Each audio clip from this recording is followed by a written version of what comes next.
Hey everyone, welcome back. In this quick guide, I'm going to walk you through how to remove the sidebar in Google Sites. Yeah, the updated version for 2026.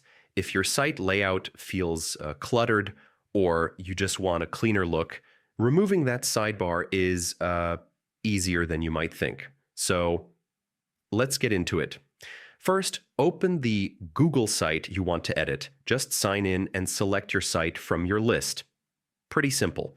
Now, once you're inside the editor, look to the right side of the screen. You'll see the Insert Pages and Themes panel. Click on Pages because that's where the sidebar lives by default, even if it doesn't look obvious at first.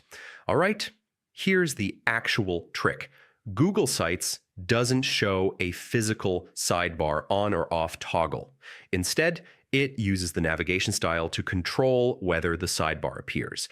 So head to the top and click on the settings gear icon.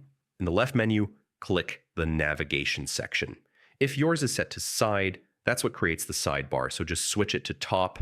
The moment you change it, the sidebar disappears and your pages move to the top navigation bar instead. Super clean, super simple. Once you're happy with how it looks, hit publish in the top right corner. That pushes the change live so, visitors see the new layout without the sidebar. And that's all there is to it.